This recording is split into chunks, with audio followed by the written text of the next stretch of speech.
GameMarx. On this episode of GameMarx, it's GDC week.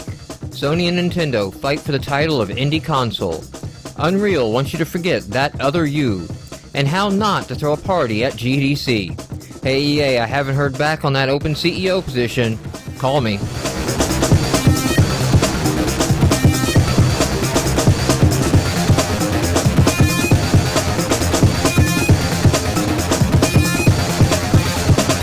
Okay, everyone, welcome to GameMarx. Top of the show, let's get some housekeeping out of the way. First of all, I apologize for the quality of the audio last week. Not only the audio, but the video quality was off, and that's why I didn't post it to YouTube as I normally do. I'm hoping to have all that worked out this week, and if I do make it out to YouTube and everything goes smoother and better, you'll notice that I'm wearing headphones. Something we almost never do at GameMarx, but I'm going to make sure that the audio goes a lot smoother. This is something that is important to me, that our technical quality be top-notch, even if the rest of our quality can be questioned. What happened over the week? We got out more videos on Link to the Past, which, by the way, I wrapped that game up. Also got out series started for Daddy Made Us Play Legend of Zelda. The girls are digging that game. I got more of both of those on the way. Will come out. I also this week put out an hour or so that I played of Proteus. You may know this game as the game/not-a-game. Upset a lot of people on the Steam forums. Really kind of crazy how many people will just get angry at the existence of a game on Steam, as if that is somehow denying them access to other parts of their wonderful lives to play other games that are on Steam. I think it's great. I think it's excellent. If you don't want spoilers, and there is spoilers to Proteus, believe it or not, a game that all you do is kind of wander around and just experience the world, but there is a mechanic, we'll say, a thing going on. There is something to be explored. There is kind of something to witness and experience. Although, let's not claim that it has an adventure or anything that takes place. But it does what it does very, very well. And if you are at all worried about spoilers on it, pay the few bucks, buy it on Steam, and play it before you watch the video, because I do run through the whole thing. That was the goal of my video, was to run through it my very first playthrough, so that I kind of had like a live reaction to that. Next week, this week coming, we will have more Zelda games, and we will have both Link to the Past and Daddy Made Us Play. And then also next week we should start up The Walking Dead. Dylan and Cicely have been playing The Walking Dead, and it looks like that's going pretty well, where I'm comfortable enough to go ahead and start to edit that out. I am going to try on this one to put together like a teaser trailer, maybe a short little 5-minute trailer of some of the great clips, because this is a new format for us. We're exploring this Let's Play, the type machinima type Let's Plays, and trying to build that. You know, like, what's the secret sauce here? What do we need to do? Can we get this interesting, get the viewers of a Game Grumps or Two Best Friends Play. Two shows which, if you're not watching, you should definitely, check those out on YouTube. I love both of those. It's actually become my reality television. You just sit on the couch and you watch a bunch of reality television. Watching live gameplay has become my reality television. If it's on, I love to watch it. So, going on with the studio here, work progresses on the website. I am making headway with that. And also the parts came in. I have all the equipment, and I'm building the box to the new live stream studio. Now, it's 10 o'clock Friday night, when I'm recording this, which you're like, hey, that's the normal time that you record the podcast. Well, in the new GameMarx world, I'm supposed to have this recorded before then, so that at 10 o'clock we can go live on the internet, Twitch, and do a live show. Very similar, if you watch Giant Bomb, what they're doing for their Wednesday shows is kind of what we want to do here. I mean, they're focused on a new release show, but kind of get commentary show mixed in with a bunch of gameplay. It's very close back to the original format of the show. It's kind of back to that idea. We're just going to do it live. So if you go back in the archives of GameMarx and you look up the show on YouTube, you'll see what I'm talking about there. So, yeah, that should be what's coming in the week. We're taking it, bit by bit, figuring it out, as we go. So, we will get there. Definitely, if you have any questions or concerns, quality or format or topic for the show, questions, drop me an email. podcast@gamemarx.com is the email address, or hit us up on Twitter @GameMarx. I do watch both the email and the Twitters quite a bit, and thanks to DSebJ there for pointing out the audio quality. It was something I had to grab headphones to even catch, but that matters to me. That is important to me. At least, God, I hope so, because, man, I have dropped so much money on the equipment that I would just be one of those idiots who are running around with the DLSR shooting in JPEG if the quality of the podcast wasn't good. All right, let's get into the news here. So the front of the week really started, as GDC started to ramp up with a lot of Nintendo and Sony coming at you saying, "Hey, we're indie. You need to talk to us. We support the indies. We love the indies." Now I'm just gonna just bury. I'm not gonna bury the lead here. I'm gonna get it right out front.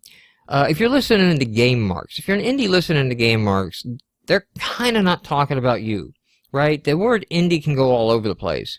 They're kind of talking about Bit Trip and World of Goo and Braid. They're talking about guys who have achieved success, and that they want to bring those on without a publisher. So independent from a publisher is kind of what these guys are meaning when they're saying indie there. So understand that. Now, the Indie Games, the weblog, indiegames.com, they got a good article up, interview with the man himself at Nintendo, who is supposedly the guy, Dan Alderman, ADE, whatever. Go look up the article. So Dan is the guy at Nintendo that you basically want to talk to get your title there.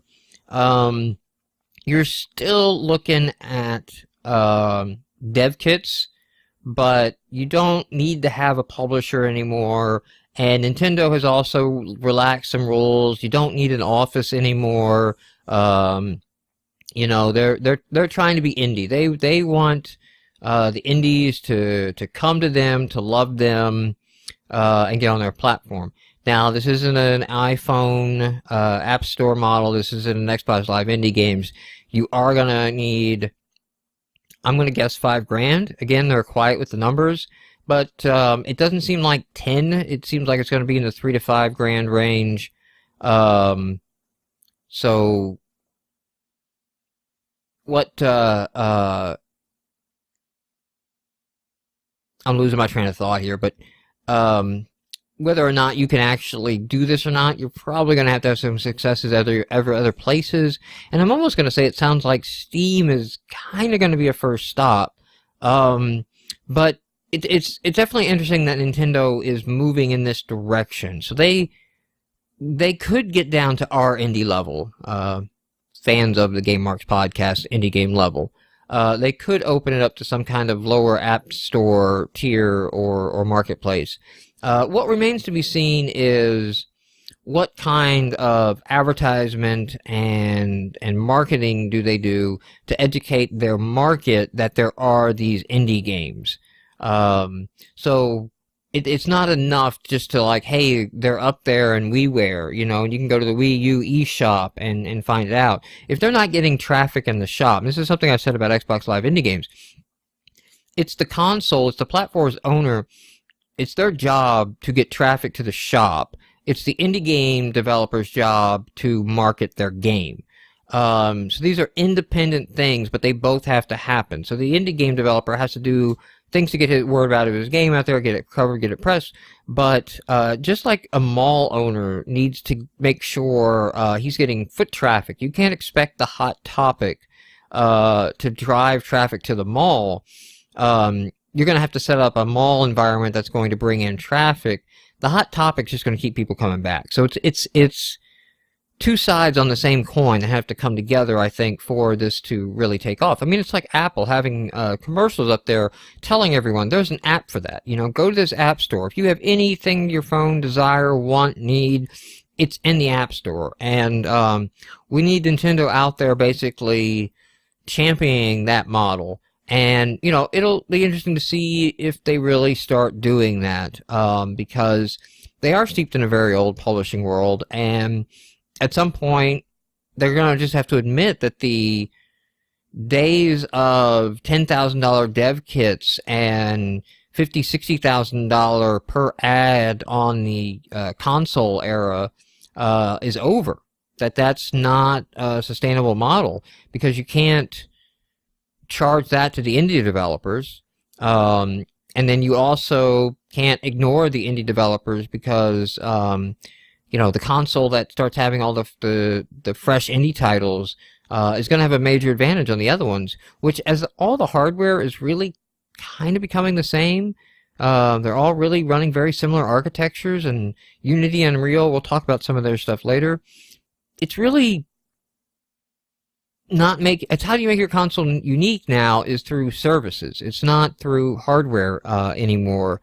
It's going to be hard to differentiate that. I mean, even the controllers have pretty much have to de facto standardize, or you get left out. I mean, Nintendo knows that very, very well, that they had to have a standard style controller, or you're not going to get the AAA titles ported over.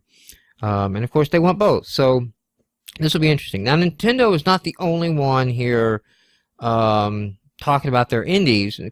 PlayStation's been talking indie. They had Jonathan Blow on their announcement for PS4, but they also wanted to say that, hey, no, we're actually out here signing these deals, and they announced a whole bunch of titles in this list. You know, you got your Limbos in this list, you know, some of these others, but you know, you got Hermit Crab in Space. You've got Dive Kick. Dive Kick is going to come to PlayStation 3 and PlayStation Vita. All right? The Vita, whatever. They're doing whatever they can do to get the Vita to, you know, stick before they're just going to have to write that thing off. But Dive Kick coming to PlayStation 3 is a bigger story, I think. Splunky is coming there. So they're obviously pulling in, you know, with Splunky and Limbo, they're pulling in the Xbox Live Arcade, so they don't have any chip on their shoulder about you or XBLA titles. Come over, we want to talk to you. Now again, this is a we want to talk to you situation. This is not, hey, just sign up, pay the fee, and you're in. You're going to need dev kits that, hey, call us up, talk to us, maybe we'll waive the kit charge, or we'll work something out. We can fund you. They mentioned they have a fund for helping the indie studios that we can help do some funding with. I mean, at that point, you're not quite indie, but you're supported by the console platform. Not necessarily Sony is publishing your game at this point. So it's going to be an interesting time going forward. Now, of course, Microsoft doesn't want to be left out of this.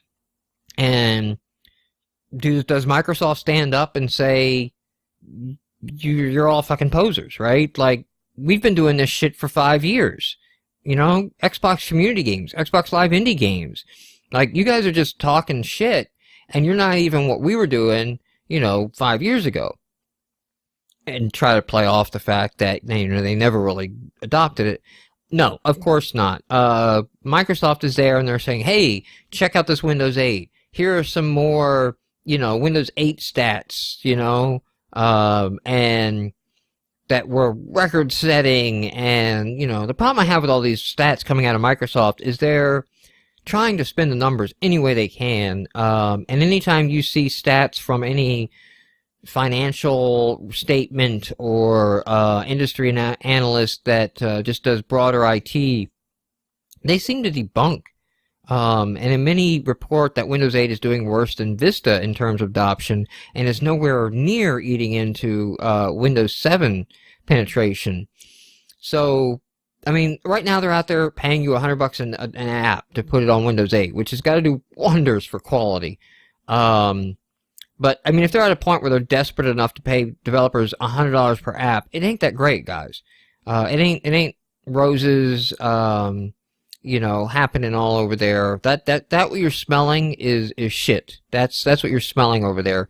I was listening to tech podcasts even this week, and they were just going down the thing, and nobody on the tech podcast was actually running Windows 8 anymore. They all put in their time, and tested it, and then either uninstalled it or returned the test hardware and didn't care to go back. I don't think this big blue, I don't think anything coming out of Build is going to change it. They seem to be doubling down on their strategy, and just, saying, hey, everybody else is wrong, we're doing great. So Penny Arcade, they have a pretty good write-up on Tales from the Trenches, how Microsoft is losing the battle for indie developers. This is a really good read to run down it. Now, they're not talking Xbox Live indie game, they're just comparing Sony and Nintendo's new stuff to XBLA. XBLA with the notorious release slots, and Xbox Live Arcade with the insane patch fees. And basically, they're talking to a bunch of developers, and the message from the developers is Sony and Nintendo are talking to them, and they have no points of contact or no conversations happening with Microsoft. Now, this is not just a games feature. Microsoft isn't talking to anyone in any capacity, pretty much across the board, okay? Microsoft is kind of calling their own shots internally, and there's not a whole lot of feedback loops happening. They don't really want your feedback as much as they kind of want you to just take a look at it and make sure it works before they release it next week. So this is a really good read, and it's unfortunate that this is happening now. It would have been nice to say 2 years ago to get the mainstream press to say that, hey, Microsoft is really shitty on indies, and maybe they would have listened. I don't know. But, it's good that the coverage is there. It's going to be interesting if Microsoft holds its Xbox event this April to see what, in fact, they do cover. And if they mention anything about Xbox Live indie games and that kind of open platform, what their plans are going forward. I do love to see different people on Twitter just tweeting that there is going to be something, as if there has to be, that they have a plan and they just haven't revealed it. And I'm going to tell you from experience working in Microsoft Technologies since 1996, no, Microsoft can just totally drop something, and they will never come out and just tell you they dropped it. They will just stop updating it, and you'll stop getting updates, and they'll stop replying to emails, but you'll eventually learn that everybody from the team moved on to other teams, and it's a dead technology as far as Microsoft's concerned, or a dead initiative, and they're just going to shut it down. Sometimes quietly, sometimes swiftly, The Zune died at the hands of Windows Phone 7, which is dying at the hands of WinRT. One of the reasons I think, it's hard to recommend a Windows Phone 8 right now is knowing that there's plans inside of Microsoft to put WinRT on the phone, fully, which kill off the Silverlight .NET, Silverlight XNA ecosystem of 7, and that 8 supports in kind of a compatibility mode. And even if they have a compatibility mode supported for existing apps going forward, they're going to want, people using RT. And, as much as people hate that start menu, I think the developers are not warming up to C++. And Microsoft has yet to offer game developers any real serious option other than C++ and raw DirectX. And C++ is not something I want to go back to, but putting that aside, C++ and DirectX is a very limiting choice for a developer nowadays. Like, you're not going to easily have cross-platform reach with C++ and DirectX. You're going to be tied into Microsoft platforms, which are pretty much the smallest platforms in the ecosystems outside the PC, which you can target the PC with anything. Like, everything targets the PC. The PC is a given, so you're not gaining anything by going DirectX and C++, and Microsoft they're going to have to realize that there needs to be a reason for developers to choose that, other than, someone making an engine and just making a build target. Alright, let's talk about Zynga and Facebook. Basically, it's over. Sorry. Mommy and daddy don't love each other anymore. Hey, the kids, will get together on holidays and weekends.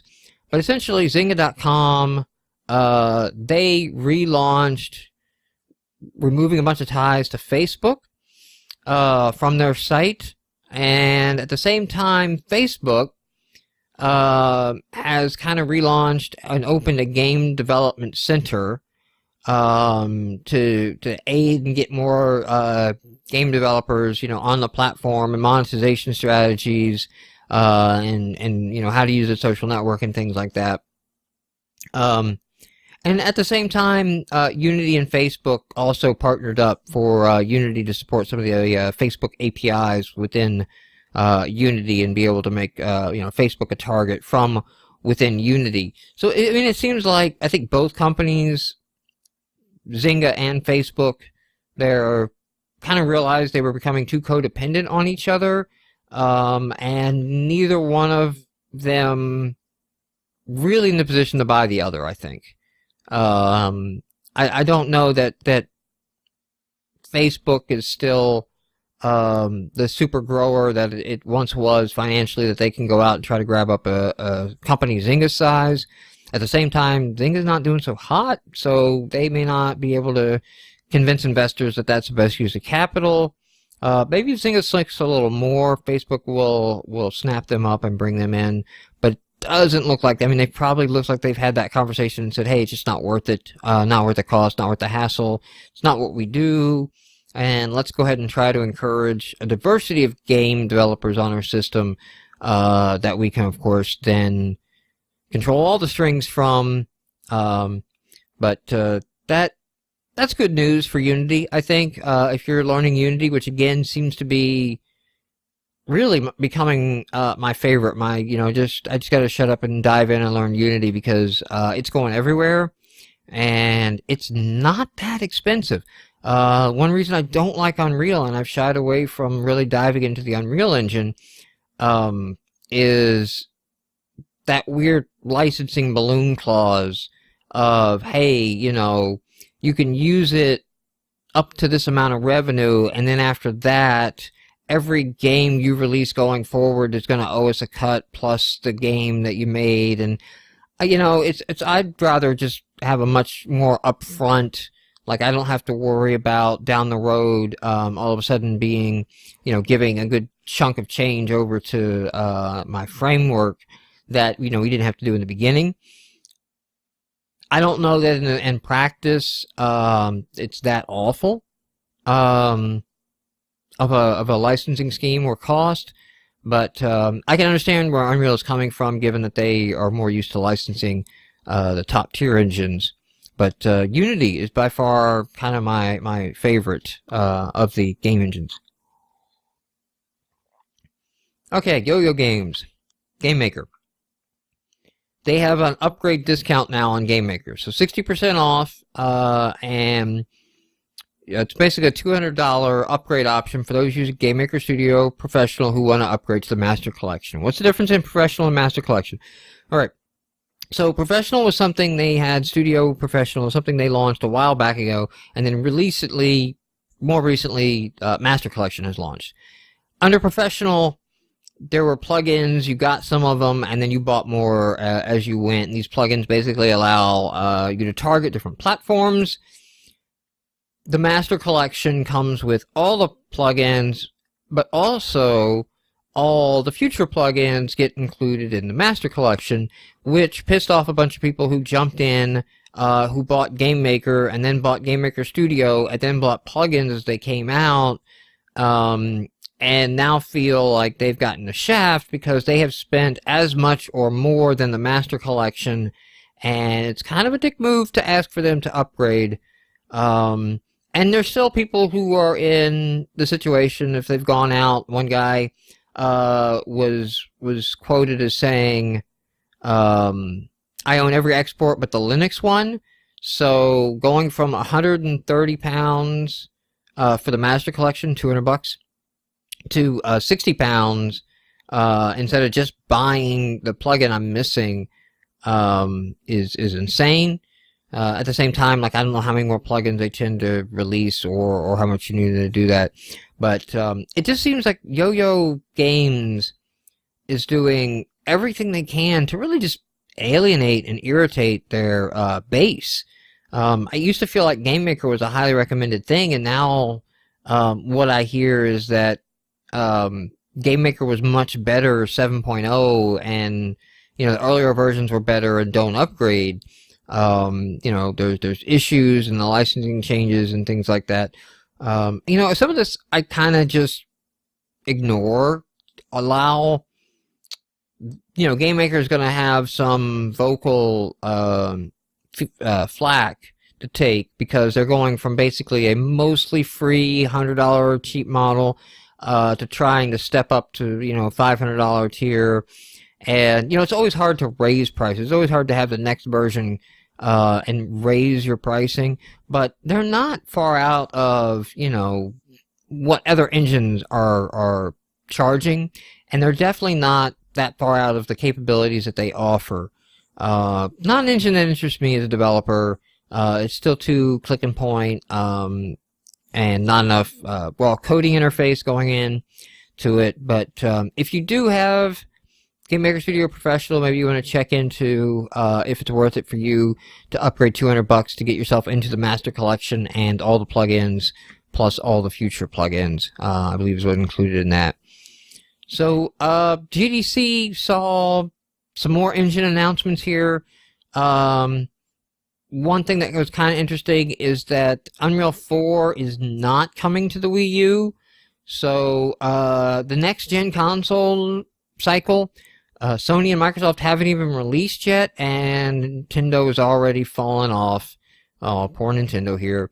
But yes, basically they said use Unreal 3 to target the Wii U, but Unreal 4, Frostbite 3, they're not going to the Wii U. They're going to focus on PS4 and other modern consoles, which are, of course, the Xbox 720 when that gets released. Unreal, though, did have other things to talk about. One is Unreal 3 is coming to the web. Yeah, so some no plugins required with Mozilla and their latest version of JavaScript. This seems like a weird pairing. They partnered with Mozilla and created a highly optimized version of JavaScript so that you could run Unreal 3 in, I'm guessing, Firefox. They say Mozilla a lot, and they don't really reference Firefox in the article. But this is kind of cool, but this really isn't the web platform that they need to be hitting. Because Microsoft's not going to integrate the Mozilla engine. Safari's not integrating the Mozilla engine. Chrome is not integrating the Mozilla engine. All of these are optimizing and working on their own JavaScript engines to squeeze all the performance out of it.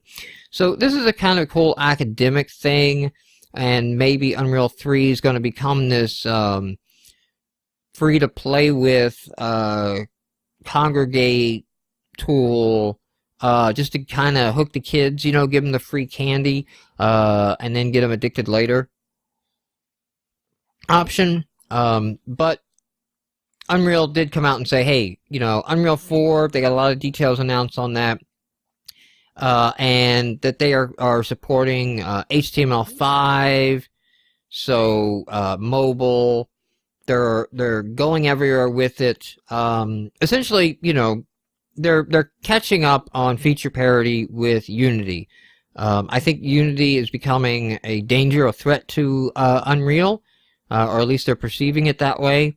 And then in that it might take out more than just some indie developers. It might become more AAA studios start looking at Unity, given where it's able to go and its cost. The other thing that they mentioned is being able to script and extend the Unreal editor.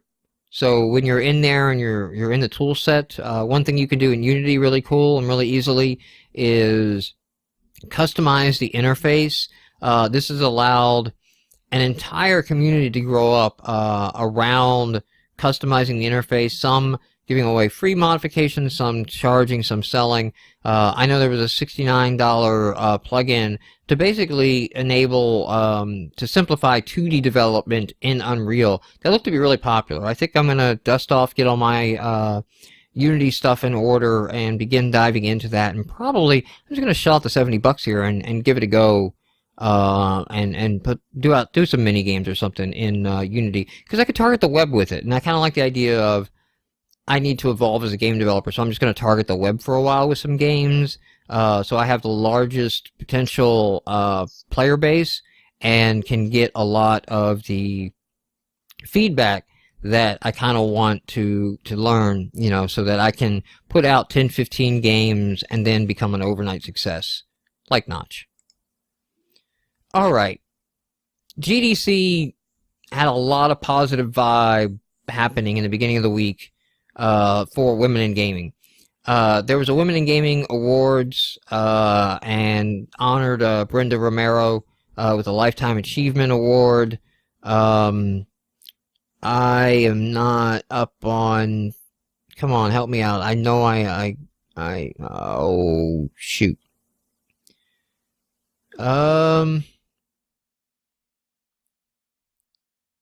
Well, this article, unfortunately, just kind of gives me the rundown on that. But Brenda Romero, I was trying to cite some of her games, and I've lost my list. I had it up, but Google it, look her up. Definitely, worthy of the Lifetime Achievement Award. She also was part of a panel on sexism in games. This is an issue that seems to come up almost every podcast because there's always something new and breaking. But this was a good week. This was going pretty well. There was a standing ovation that followed the panel, and just, again, it's about stretching the canvas and the breadth and the type of games that are out there. Is the message, is the focused, and there were some other things on there, like booth babes getting talked about at the game show industry, and if you're a female designer, you're ogled and not, welcome not made to feel welcome at the industry events, because, when you got booth babes, which are there to be ogled, they're there to be stared down, and Google, that you kind of kick that genome off in, the male psyche, and then dumb shit happens. Guys do dumb shit. They kind of, hey, I'm just going to say it. They've been staring at tits all day. They've been encouraged to stare at tits all day, and then they stare at tits probably when they shouldn't be. And that just kind of becomes, a self-fulfilling prophecy. Then somebody says something and incidents happen and things get out of hand. I think the bigger damage that does is there are women who just choose not to, who could be great contributors to our industry. Like I say it like I'm really part of it, not just like some hobby guy in my basement recording a podcast. But they don't become part of our industry because they look at it and they're like, I'd rather not have to stake my claim and constantly justify my right to be here, I'll go do something else. And, I think this is also just a sign of deeper closed community problems. It's very visual when a group like women are excluded or not made to feel welcome, because it's easy to look around the room and notice that anytime you walk in and just run down the list of the names and notice that. But I also think like the hostilities and the dude bro culture, it turns off white male men as well, who have no interest in going into that. Now, of course, that's not a visible loss. You can't just look around the room and go, there doesn't seem to be a lot of white males in here. You're not going to notice those guys missing as you are as much as the women. So this is all going great. And then the IGDA, they throw a party. Now they partnered with, I'm going to break it down to you. They're out here pitching it that, hey, we co-sponsored or partnered with this Yeti something group here. Which Yeti's in. So basically, there's go-go dancers up at the party. They got women scantily clad going around dancing. Eye candy. That's what it's there for, to stare at. Except they're the IGDA. They're the International Game Developers Association. You go to their website, which I was all over their website, because I was kind of like, checking them out. And their website is filled with core values and embracing diversity and expanding our thing. And it's like, then why do you have go-go dancers at the party? Like, why do you do this obvious, Mad Men style, now it's time for the boys to party thing? And it's like, in previous years, apparently they had, stripper poles and women dancing on them at the parties, and there was complaints and then at that. And so Romero, I believe, is the kind of the initial tweet that really kicked it off. Yeah, Brenda Romero. So right after the panel and everything, she kind of tweeted like, "Oh wow, look at this! We're making all this progress, and then you have this happening, and just kind of a letdown." And she resigned from the IGDA. A board member who was retiring in a few weeks anyway. Stepped down, or his board term was up in a few weeks, I should say, but he publicly announced that he stepped down, that he had reservations about this, and apologized for not speaking up earlier. This apparently had been a complaint that had been raised within the IGDA before, just not given any credence. Now, the IGDA issues a statement, of course, afterwards. They mea culpa it, they regret. Again, they run with this co-presented thing. Like they were half there. It's like, oh, well, we were, with all this. And that's a little bullshit. All right, I'm going to tell you as a guy who's been on conferences how this works. Okay? You are running your conference. You are an organization. You are a nonprofit. You want to have a party. Okay?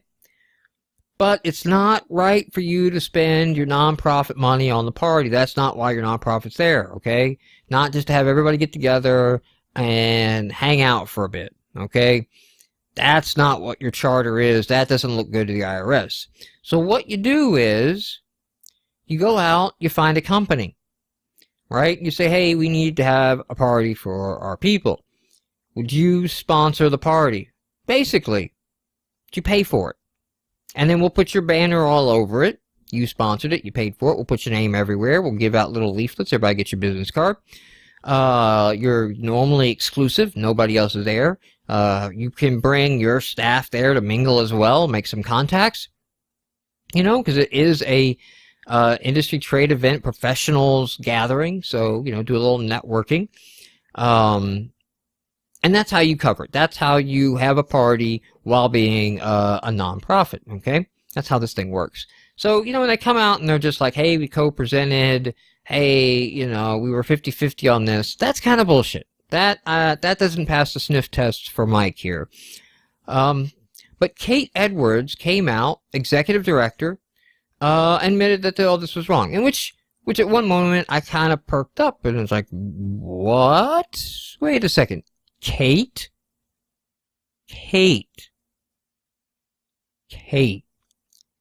Okay, Kate. At no point did this seem wrong to you? Shirley Kate is a recently appointed token spokesmodel. She can't possibly be involved in this in a key role. And I found on the IGDA's website that she was appointed back in December of 2012. The end of the year, she was nominated and appointed to the position of executive director. And her role is to work closely with the elected board, I might add, of directors to further the IGDA's goal, empowering game developers to advance their careers and, in turn, their quality of life. At what point, Kate, did you think this? I mean, I don't know. Like, I'm trying to not make this sexist assumption that because she's a woman, she should have noticed that, go-go dancers was kind of a sexist thing. But yeah, I'm totally fucking saying that as a woman, she should have totally noticed that the go-go dancers were a thing. And she's the executive director. She's working closely with the board. Like, she's in the position, not only that she could, but she should say, let's not do this. Why don't we go spend that money and go to California Extreme and have them bring up some arcade machines or something? I don't know, right? There's tons of cool party things that you could have done for international game developers that would have mitigated the issue. I don't know. And again, since I was on the site, about the International Game Developers Association, they're committed to advancing the careers and enhancing the lives of game developers by connecting members with their peers, promoting professional development, and advocating on issues that affect the developer community. If you guys haven't realized that this is an issue, I mean, it's on their page. They got a whole page on their website dedicated to diversity. Okay? Women developers mailing list, LGBT mailing list, right?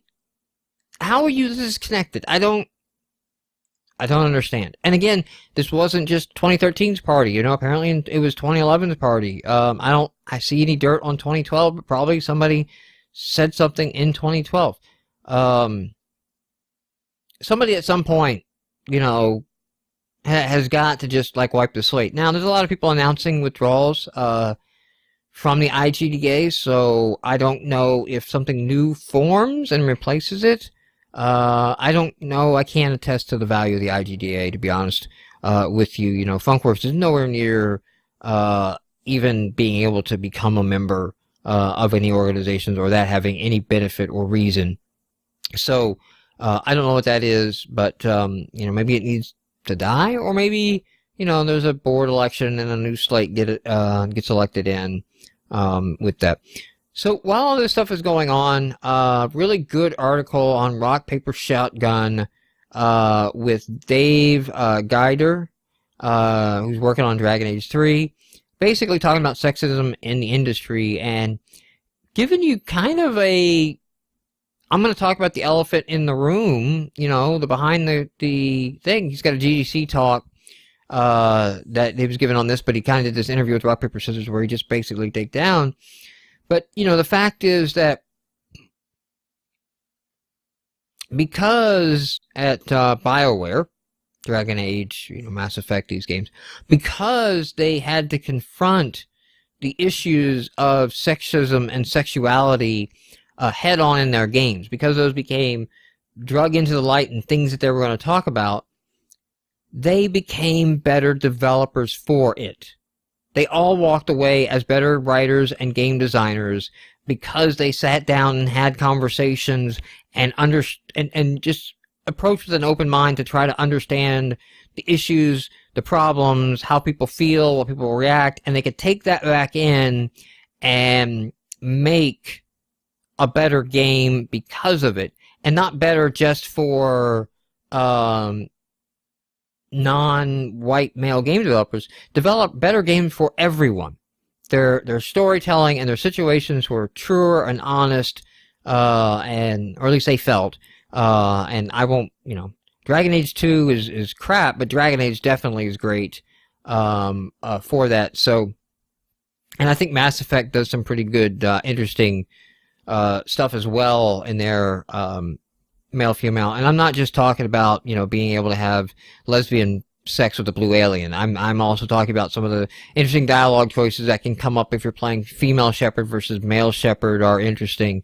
And it just that they had those conversations and that they had that, and that's the real reason for wanting to embrace this is that you make better games.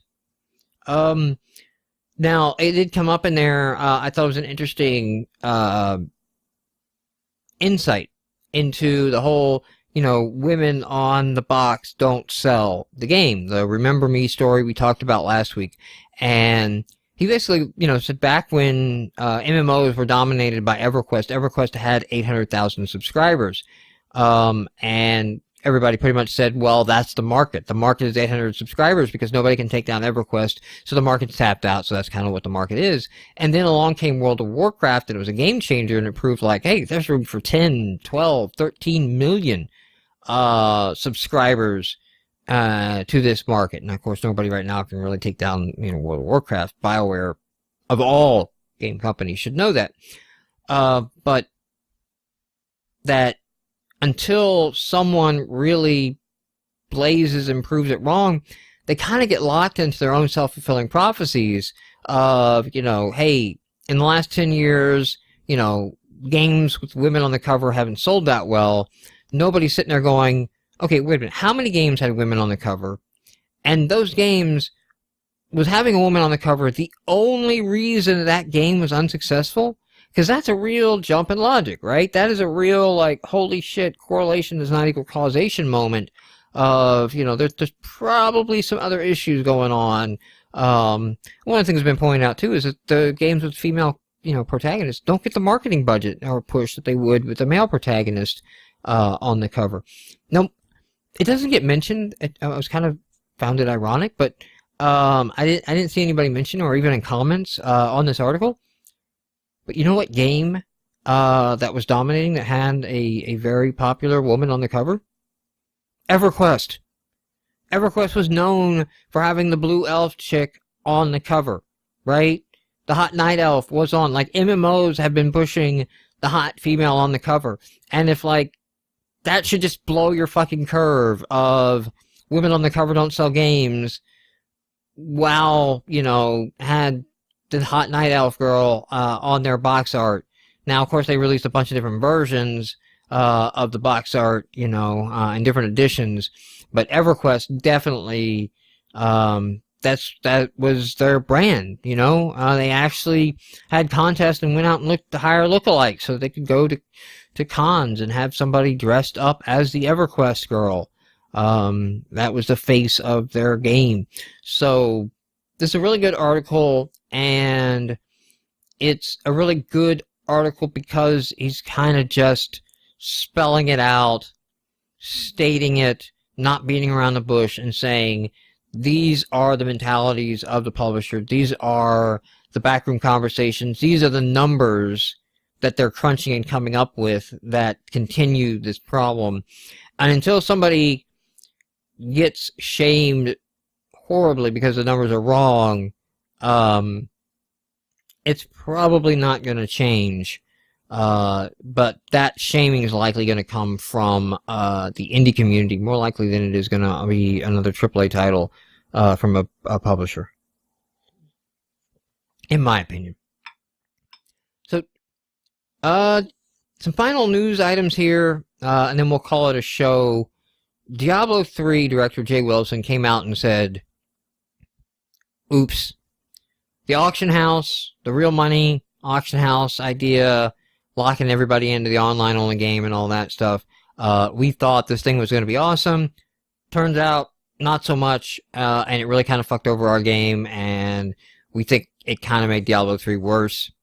One thing he cites in here is that it had people playing Diablo 3 for money, cash money, loot, and not to kill Diablo. Like, the goal of the game was not why people were playing, so it totally diverted the game. So, I think this is a really good article up on Joystick, about this that they talked about. This is from a GDC talk, but Joystick has a good write-up on it. However, it's like, man, Blizzard, you already have an auction house in WoW. Like, you didn't have somebody you could talk to there about how an auction house shapes behavior. It's kind of surprising. Speaking of surprising, not really. EA is coming out, and again, they're hammering this angle that DRM is a failed dead-end strategy. So, again, I think this was during a GDC, speaking to Games International. Frank Gaibu said that, DRM is absolutely not why you have to play it online, and they also stuck to their guns that the online requirement was a Maxis-driven feature, not an EA-dictated thing. I gotta call some bullshit on that. I'm sorry.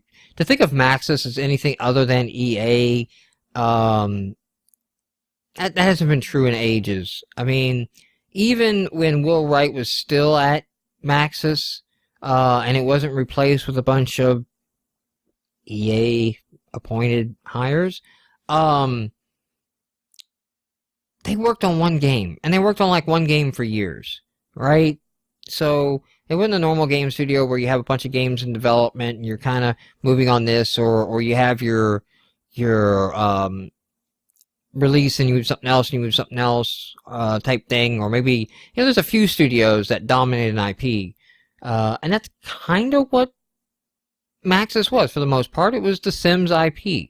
Will Wright, being who he was, of course, he got his ability to do Spore, didn't put up the numbers that EA wanted, and it looked like they parted ways after that. Dark Spore, I would guess, kind of got canned in the back room, or at least budget cuts to the point where Will Wright said, okay, no thanks, I'm out of here. I mean, he was working on a game called Dark Spore, so he had a place he wanted to go to.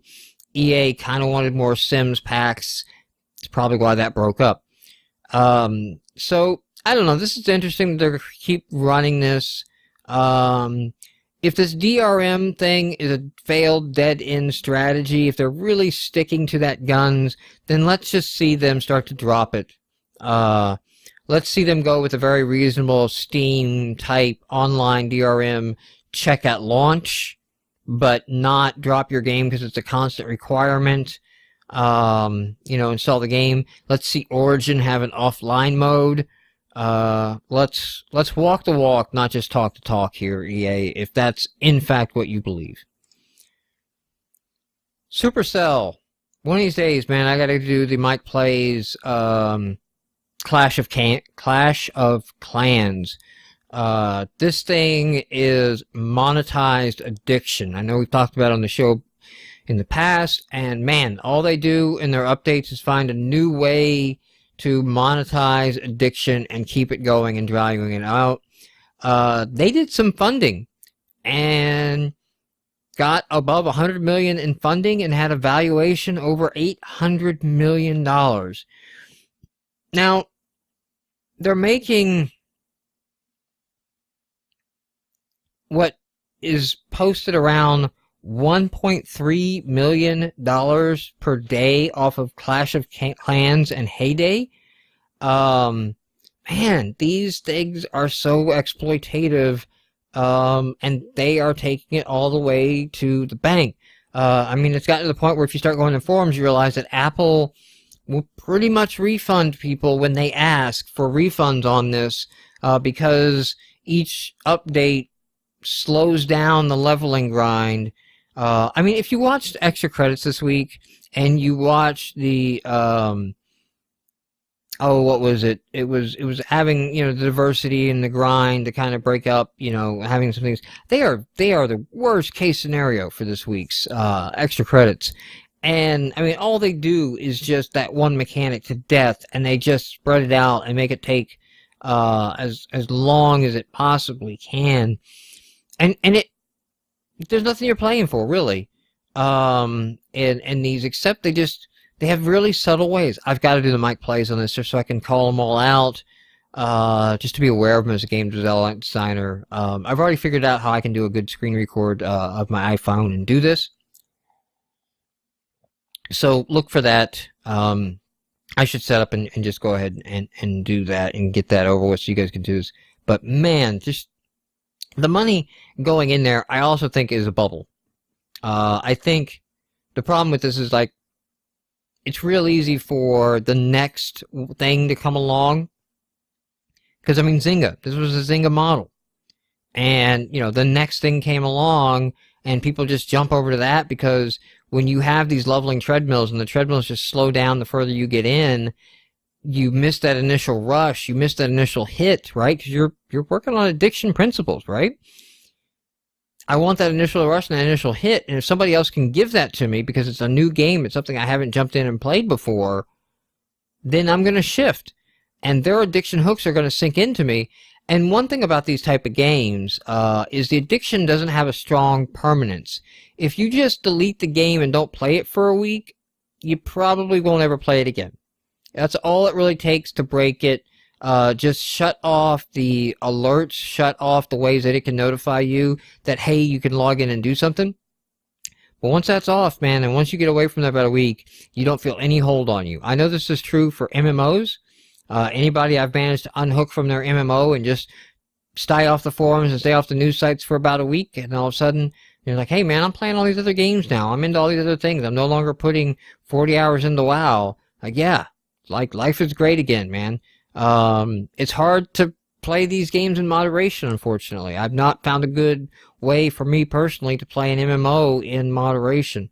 The closest I can get is Minecraft, and even that has a tendency to suck me in for more than I like, but at least I can put it down and not feel like I'm on a leveling treadmill that I've got to keep up with everybody, so I can put it down in better spurts on that. So, last bit of news. Ouya launch is right around the corner, and SNES and NES emulators are ready for prime time. Which kind of seems funny, that there would be articles like talking about the emulators. I mean, it is hitting the nail on the head what everybody's going to do with the Ouya consoles. But it's like, I thought you're trying not to be the console of piracy, but where do you think people get all these ROMs that they emulate from? They're not dumping them at their house, right? That's not happening.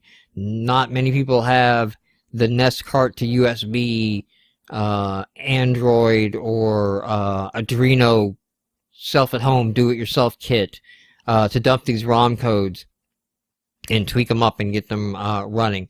No, they're torring them down, or they already have them torrented, and that's a lot of it in Ouya. But I'm ending on this note to say, there's a good chance, because the Ouyas are shipping, that I know a guy that is Ouya number 168, and I have a nice PC sitting beside me. All the hardware's in. I'm building it to stream anything and everything. So I will use my $2,000 PC build and set up here to stream the $99 console. And maybe that'll be next week's live show. I really hope that that works out and we can make it. If not, you know, we're still playing it by ear. We might have a few live shows during the week. We might just pop on Twitter and say, hey, we're live streaming. But, hey, everyone, I think this is going to do it. This is going to be another show. I want everyone to remember, just ship the damn game. Doesn't count if it doesn't ship. See you in a week.